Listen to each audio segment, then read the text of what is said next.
Déjà, en préambule, je voulais remercier l'Association des étudiants en droit notariat de Lyon 3, son président, et bien sûr mon amie Sylvie Ferré-André, votre directrice de master. Je voulais vous dire que je suis impressionné par la qualité de votre colloque et votre accueil. Je suis donc optimiste sur l'avenir de la profession quand je vois les talents qui composent vos rangs.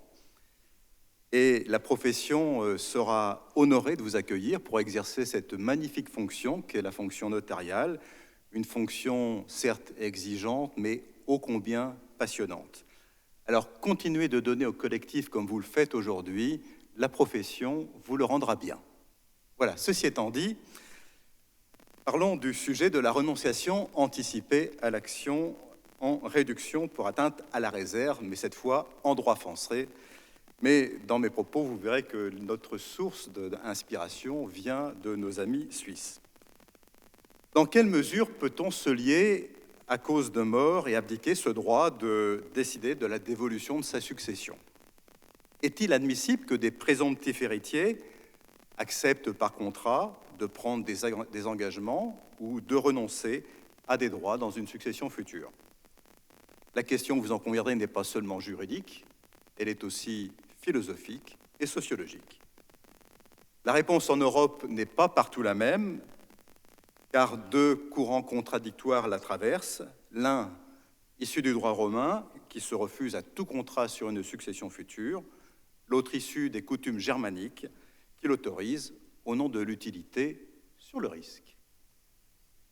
Le véritable enjeu est de savoir s'il est admissible de permettre de régler par contrat la dévolution d'une succession ou de renoncer en totalité ou en partie à des droits réservataires.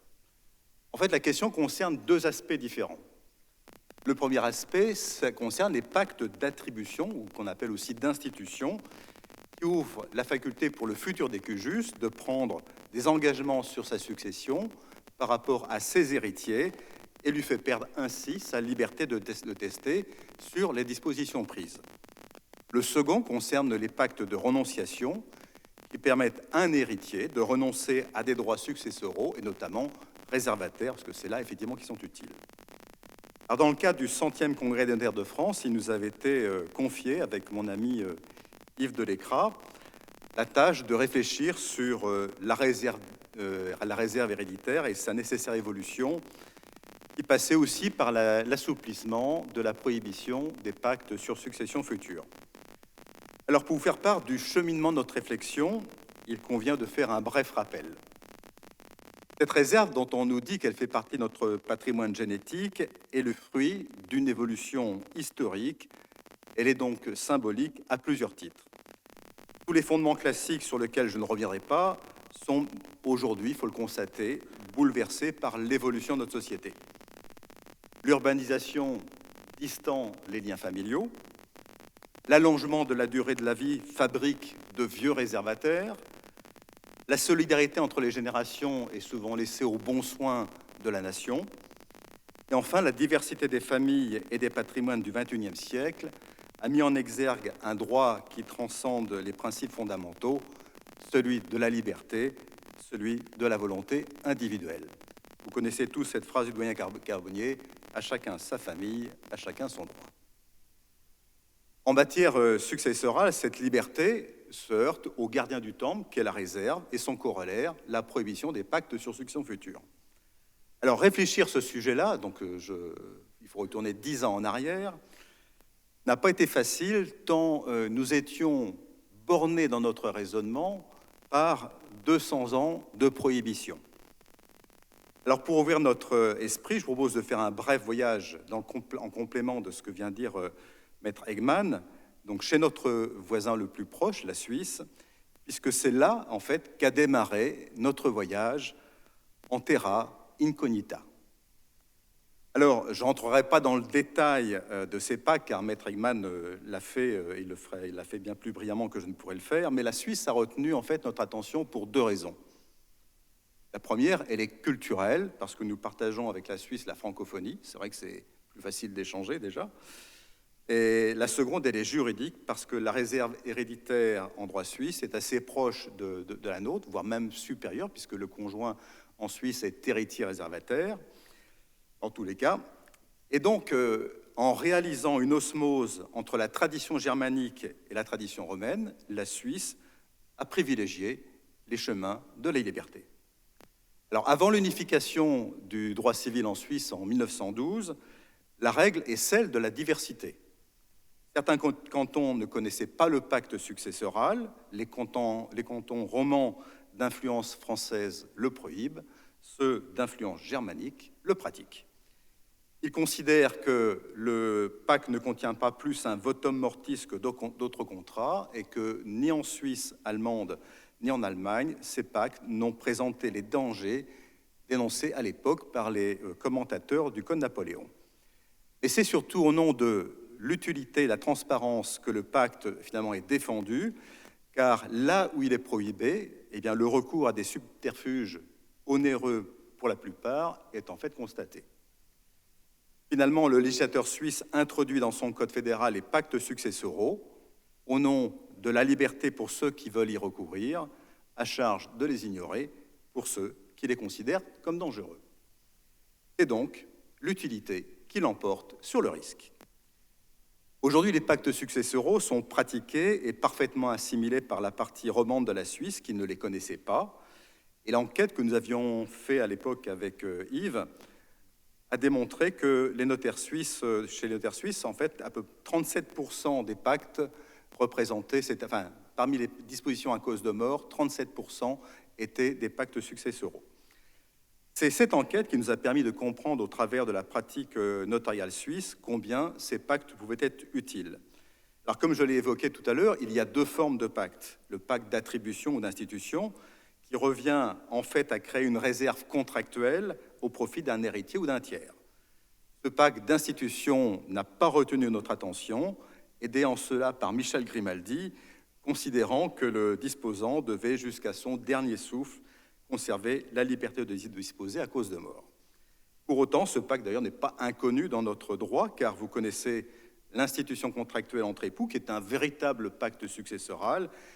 Il se distingue toutefois du droit suisse en ce sens qu'il est non contraignant, hors contrat de mariage.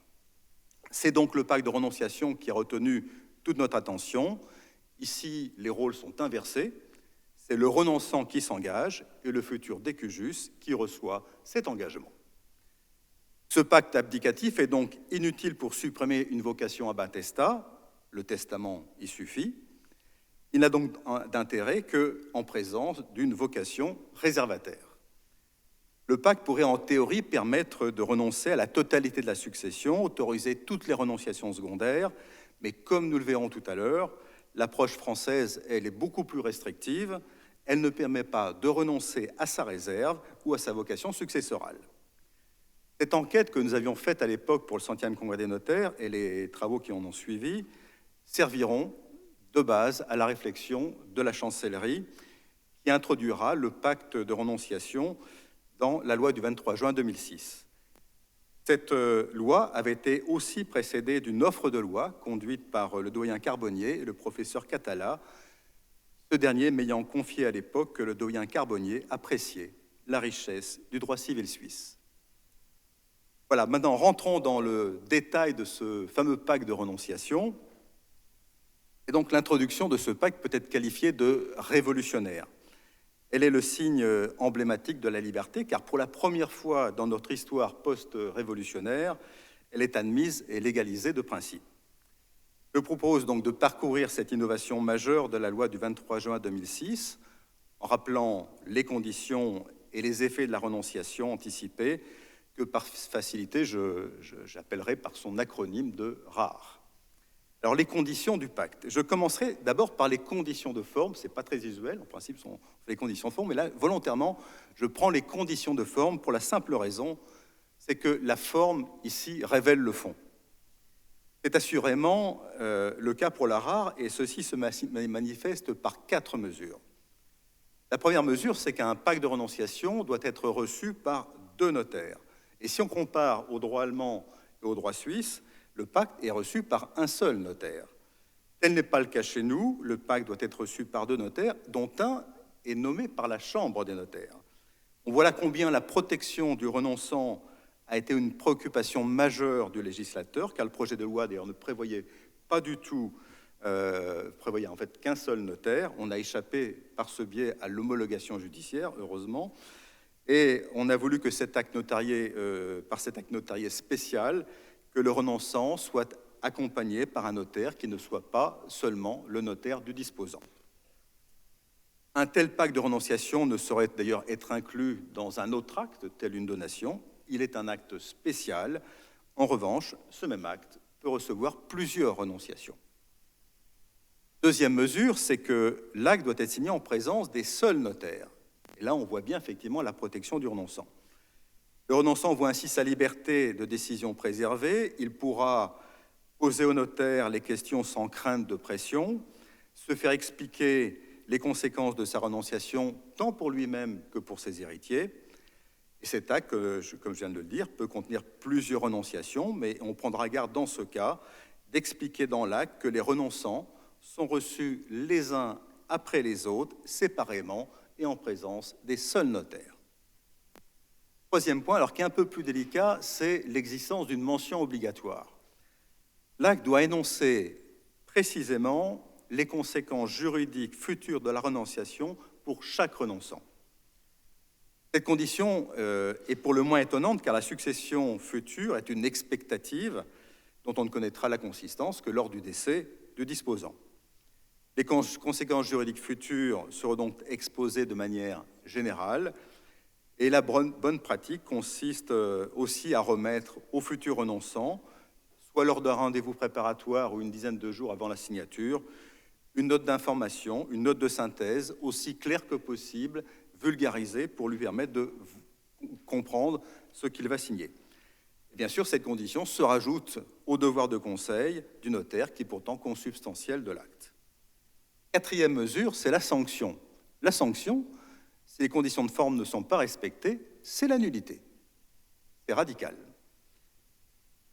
Donc la sanction, en fait, s'ajoute d'ailleurs aux autres causes de nullité que sont le dol, la violence et l'erreur. Et d'ailleurs, c'est heureux, car hors du bureau du notaire, on ne sait pas nécessairement ce qui peut se passer. La question que l'on peut se poser au sujet de cet acte est celle de savoir, et là je cite le professeur Claude Brenner, on peut craindre que sous l'influence notamment de traditions rurales, aristocratiques ou étrangères, il ne serve à restaurer en toute légalité en France des pratiques inégalitaires que la législation moderne avait condamnées, tels les privilèges d'aînesse et de masculinité. Alors soyez assurés que le notariat est vigilant sur ce point. C'est très bien dit, professeur. Je vois que ça avait... Bon, voyons maintenant les conditions de fond. Alors, les conditions de fond, elles tiennent d'une part aux parties et d'autre part à l'objet. Alors, sur les parties, c'est vrai que le pacte de renonciation, c'est un pacte qui se fait avec trois personnes, le renonçant, le bénéficiaire et celui dont on a vocation à hériter. Alors, tout d'abord pour le renonçant. Le renonçant, lui, doit satisfaire en fait à deux conditions. Il doit avoir la qualité d'héritier réservataire présomptif, donc il ne peut s'agir, vous le savez, que d'un descendant ou du conjoint survivant quand il a la qualité d'héritier réservataire. Cette qualité, d'ailleurs, s'apprécie au jour de la renonciation. Ainsi, une rare signée par un petit enfant du vivant de son ascendant est nulle, comme le serait celle d'un futur conjoint. Ensuite, le renonçant doit avoir la capacité de consentir une donation, ce qui exclut les majeurs sous tutelle. Donc là, il y a un article spécial qui a été introduit après la loi de 2006, c'est l'article 509 du Code civil. Les mineurs, même s'ils sont émancipés, ne peuvent pas. Alors là, c'est une disposition spéciale de la rare. Les personnes sous habilitation familiale ou sous mandat de protection future. Et pour le majeur sous curatelle, la question est discutée, mais une majorité de la doctrine pense que c'est possible avec l'accord du curateur. Quant à la sauvegarde de justice, je pense que le notaire sera bien inspiré de s'abstenir. Tout ceci se comprend aisément s'agissant d'un acte abdicatif. Alors, la deuxième partie, c'est celui dont on a vocation à hériter. Alors, là, ici, il y a trois points importants. Le premier, c'est que le disposant doit donner son accord. C'est impératif. Le disposant doit accepter la renonciation de son vivant. Tant qu'elle n'est pas intervenue, la renonciation, en fait, n'a pas d'effet. Il y a là, un peu comme dans la donation en partage, l'exercice d'une magistrature familiale, à la différence près que, ici, le décujus, en fait, ne s'engage à rien. Le but est d'éviter des renonciations imposées par des frères et sœurs, même si cet argument ne convainc pas totalement. Elle offre au mieux aux renonçants la faculté de se rétracter tant que la renonciation n'a pas été acceptée. Deuxième point, c'est que cette acceptation ne peut pas créer d'obligation à la charge de celui dont on a vocation à hériter, c'est là qu'on se distingue vraiment du droit suisse, ou être conditionné par un acte émanant de lui, et pas davantage, le pacte ne peut imposer une contrepartie au bénéficiaire. Le renonçant ne peut pas monnayer sa renonciation soit par un prix ou par une libéralité. Toutefois, ça n'interdit pas, bien sûr, une libéralité, consentir une donation, par un acte séparé. Donc, cette disposition, effectivement, je viens de vous le dire, n'est pas celle du droit suisse, où les renonciations sont souvent assorties de contre-prestations. Et d'ailleurs, dans les ouvrages de droit suisse, je me souviens de l'ouvrage du professeur Paul Steinauer, qui était professeur à l'université de Fribourg. On prenait comme exemple l'héritier suisse qui part de Suisse, donc c'est embêtant pour un Suisse, et donc on lui faisait une donation, mais en contrepartie, il renonçait à tout droit dans la succession. Voilà, donc ça c'est... Donc chez nous, ce n'est pas le cas. La renonciation, elle est pure et simple, elle est gratuite, et dans certains cas, on peut parfois quand même le regretter. Troisième point, cette acceptation, d'ailleurs, a porté un doute sur la qualification du pacte. Est-ce un acte unilatéral? Est-ce un contrat unilatéral? En réalité, l'intérêt de la question réside dans la forme de l'acceptation. Acte unilatéral, elle devrait être donnée dans la forme de la rare, et contrat unilatéral, elle pourrait être donnée par tout moyen. Bon, la question, à ma connaissance, n'est pas résolue. Le bénéficiaire de la renonciation maintenant. 2 points. La renonciation ne serait bien sûr être un blanc-seing donné au disposant.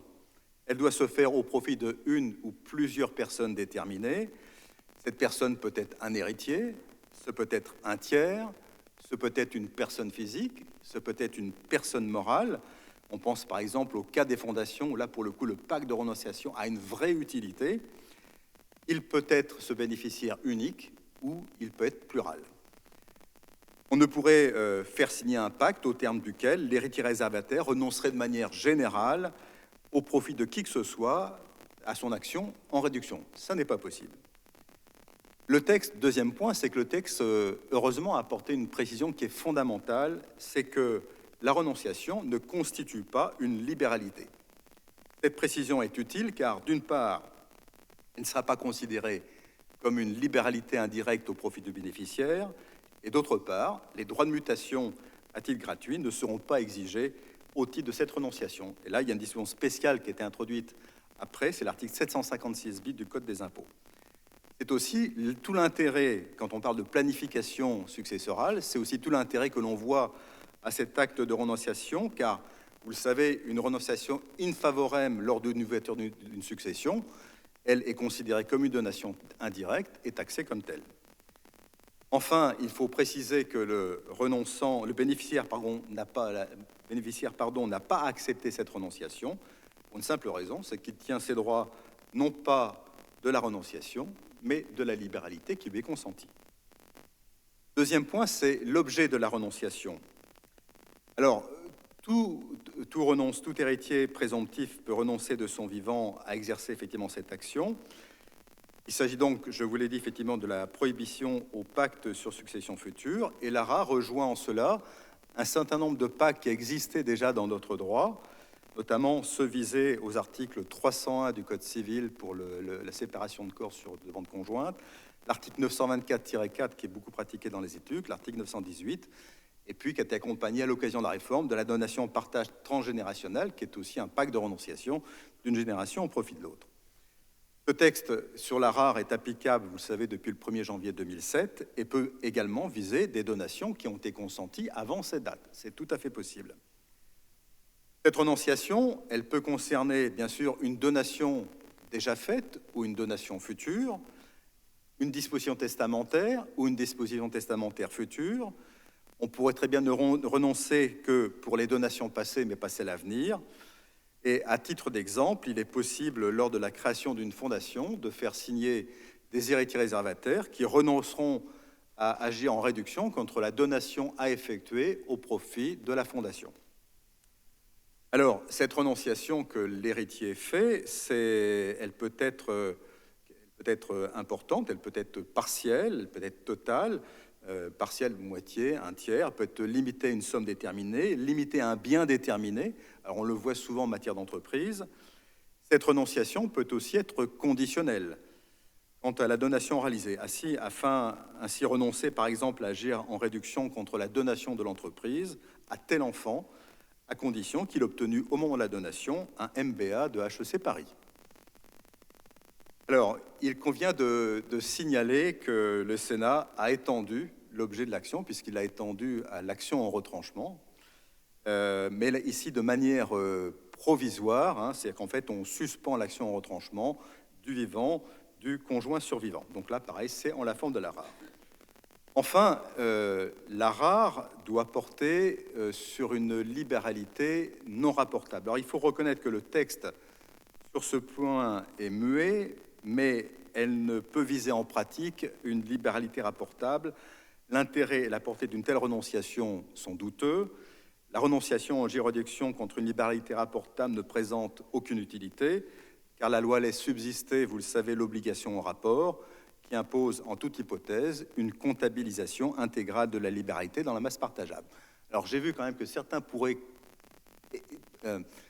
disaient que, mais finalement, si on a fait un pacte de renonciation sur une liberté rapportable, c'est que quelque part, en fait, la liberté rapportable est peut-être requalifiée en donation, enfin en libéralité non rapportable. Bon, ça, ça se plaide, mais je ne connais pas le résultat. La meilleure solution, dans ce cas-là, c'est de transformer une libéralité rapportable en libéralité non rapportable. Voyons maintenant rapidement l'application du pacte dans ses effets juridiques et la pratique. Tout d'abord, les effets. Les effets, c'est la mesure de la réduction. Et ce sujet, c'est vrai, a été un peu discuté. On l'a vu, l'héritier réservataire présomptif renonce à exercer une action en réduction contre une libéralité. Il n'abdique pas sa réserve, comme on le fait en droit suisse. La renonciation peut certes aboutir à le priver totalement de sa réserve, mais pour autant, il ne renonce pas à celle-ci. En fait, il accroît par sa renonciation la quotité disponible. C'est le résultat mathématique de cela. Cette renonciation à agir n'a pas d'influence sur le calcul de la réserve, la quotité disponible, ainsi que sur les mécanismes d'imputation qui, eux, se font classiquement. La renonciation dans le mécanisme liquidatif constitue une renonciation à une part dans l'indemnité de réduction. Alors, cette affirmation a fait l'objet de débats, certains pensant que l'indemnité de réduction dans sa globalité devait s'imputer sur la part de réserve du renonçant. Eh bien, ça n'est pas le cas. C'est l'imputation sur la part dans l'indemnité de réduction qui recueille le suffrage de la doctrine, de l'ensemble des cridons, et qui d'ailleurs a été confortée par une réponse ministérielle du 12 août 2008. Alors, il y avait un exemple de petit cas pratique pour que ce soit bien clair pour tout le monde. Je ne sais pas s'il est affiché. Oui, vous l'avez là. Exemple, donc, un défunt laisse 2 enfants, Jean et Catherine. Le défunt a aussi créé donc, une fondation par testament lui léguant des biens pour une valeur de 600. Les biens existants au décès, en ce compris le legs, sont évalués à 1200. Donc, du vivant de son père Jean a renoncé à demander l'indemnité de réduction du legs fait à la fondation. Donc, on a une quotité disponible de 400, une réserve globale de 800 et des réserves individuelles de 400. L'indemnité de réduction est donc en théorie de 200, soit 100 par héritier réservataire. Eh bien, Jean, ayant renoncé à l'action en réduction, ne pourra réclamer les 100. Sa sœur Catherine, elle n'a renoncé à rien, a droit à toute sa réserve. Donc, la fondation recevra 600 moins les 100 d'indemnité qu'elle doit à Catherine. Jean recevra sa réserve moins les 100, soit 300, et Catherine l'intégralité de sa réserve. Ça, c'est le mécanisme liquidatif. Pour les effets du pacte, deuxième point, c'est la non-utilisation du pacte. Alors, le pacte peut effectivement ne pas être utilisé, soit parce que le disposant aura renoncé à consentir la libéralité prévue, soit parce que cette libéralité n'aura pas porté atteinte à la réserve. Ça, c'est possible. Il faut savoir également que le pacte est d'interprétation stricte. Si le bénéficiaire est décédé, ses héritiers n'en bénéficieront pas, sauf à prévoir un mécanisme de représentation au sein du pacte. Et une partie de la doctrine pense également que le decujus pourrait aussi cantonner la rare ou prévoir que finalement elle ne s'appliquera pas. Il est vrai qu'il peut priver la rare de tout effet, tout simplement en n'accordant aucune libéralité. Donc j'aurais tendance à considérer pour ma part qu'effectivement il pourrait agir ainsi. Sur la révocation du pacte, je vais aller un peu plus rapidement sur la révocation du pacte. Il y a 3 cas de révocation.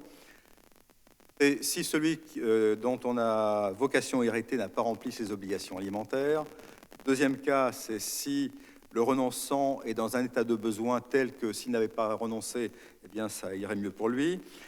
Et troisième cas, c'est si le bénéficiaire s'est rendu coupable d'un crime ou d'un délit contre le renonçant, étant précisé qu'il n'y a pas besoin d'ailleurs qu'une action, une condamnation ou des poursuites ait été engagée. Il faut seulement établir les faits.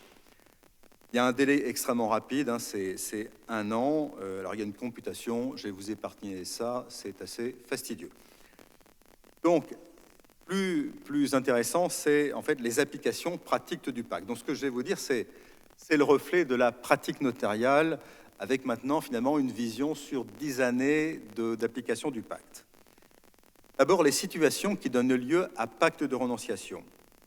Ils sont bien sûr nombreux, ce que je vais vous dire n'est pas exhaustif. On a par exemple la donation simple d'une entreprise, dès lors qu'on prévoit dans les règles du rapport un mécanisme qui s'affranchirait des règles légales, en disant, finalement, les règles du rapport, ce sera la situation nette de la société, ce qui n'a aucune espèce de rapport avec la valeur réelle d'une société, puisque l'actif net peut être réévalué, il y a différentes méthodes, 3 méthodes qu'on combine, même plus que ça. Et donc finalement, avec le pacte de renonciation, on met à l'abri le calcul qui est fait. S'il y a un écart, c'est hors part successorale. Tant qu'on n'a pas déplacé, s'il y a atteinte à la réserve, on sera préservé. On a également, ça moi je l'ai pratiqué, donation-partage inégalitaire qui porte sur une entreprise. Quand des fois on a un enfant qui travaille dans l'entreprise, des fois depuis 5-10 années, qui a participé au développement de l'entreprise, et finalement, on veut quelque part ne pas lui faire payer son propre travail, et par ces donations-partage inégalitaires, acceptées par doublé d'un pacte de renonciation, on permet effectivement de sécuriser cette donation. On peut aussi imaginer, ça je l'ai vu, c'est la donation de la totalité des biens en usufruit pour assurer à un enfant, on passe notamment à un enfant des fois handicapé ou pas seulement, et la nue propriété à ses frères et sœurs, et puisque vous le savez, la réserve est de pleine propriété, et cette renonciation sera faite tant par l'usufruitier que par les nus propriétaires, mais on prendra bien soin de faire 2 pactes séparés, puisqu'on ne peut pas conditionner l'un par l'autre. On pense aussi aux donations ou legs d'une demeure familiale. Alors, c'était une restauration du droit d'aînesse, on pense notamment au Pays Basque. Effectivement, ça peut être le cas. La création d'une fondation, ainsi que je viens de vous l'expliquer.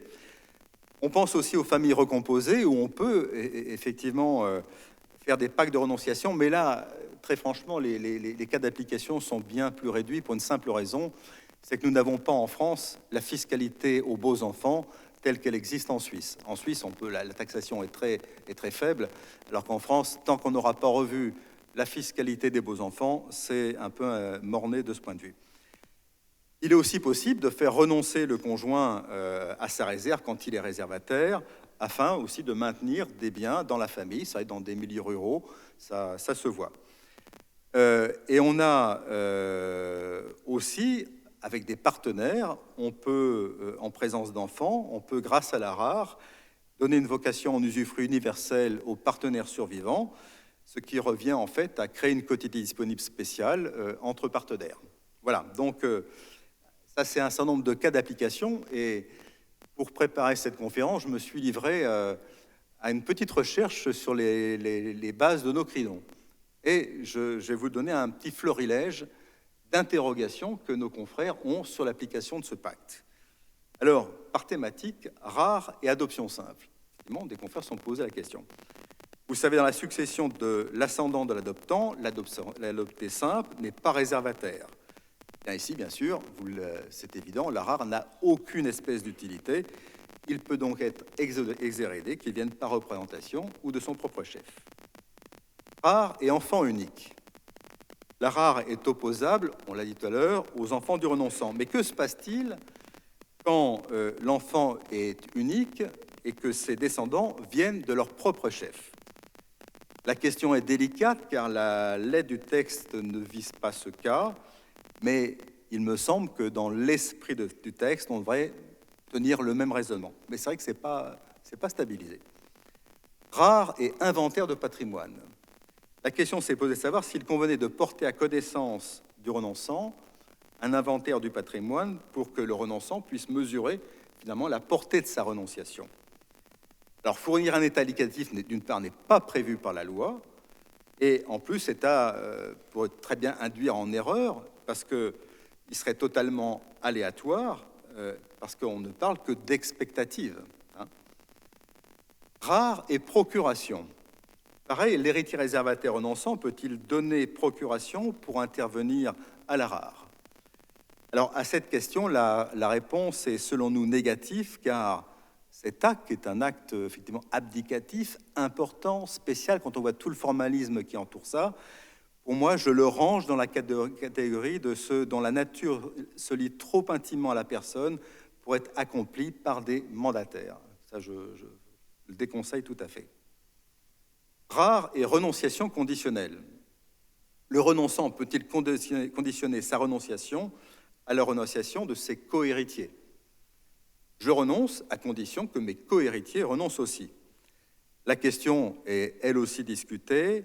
En fait, la question ne se pose qu'en cas de renonciation par des actes séparés, alors qu'elle ne se pose pas quand les renonciations sont dans un acte unique, ce qui devrait d'ailleurs, à mon sens, militer en faveur de ce type de renonciation conditionnelle.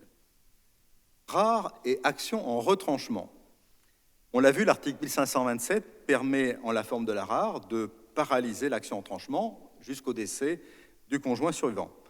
Mais peut-on, en la forme de la rare, faire une renonciation définitive à cette action en retranchement? La question est discutée, elle a été discutée, mais les Cridons en épousent le raisonnement, même si pendant un temps, ils en ont déconseillé l'usage. Et une réponse ministérielle du 1er janvier 2019 en confirme la possibilité. Donc, je ne sais pas ce que messieurs les professeurs, mesdames les professeurs, vous en pensez, mais je pense qu'on peut considérer que... voilà. Alors, ce florilège d'interrogations sur la rare étant rappelé, reste la réflexion qui doit guider le notaire sur son conseil. Ça, c'est important. Important dans l'exercice de la profession. Et sur ce point, grâce à ce questionnaire que nous avions fait avec Yves, l'expérience de nos amis suisses est pleine d'enseignements. Et je me souviens de cette réponse qui m'a d'ailleurs souvent guidé dans la réflexion. Le pacte de renonciation est la meilleure des solutions si aucune des autres ne peut être utilisée. Voici en quelques mots la description de ce nouvel outil. C'est un outil de liberté pour les familles, mais aussi un outil de responsabilité pour le notariat, qui en fait un usage prudent, limité, j'ai des statistiques là-dessus, et mesuré, et je le pense, à bon escient. Je vous remercie pour votre attention.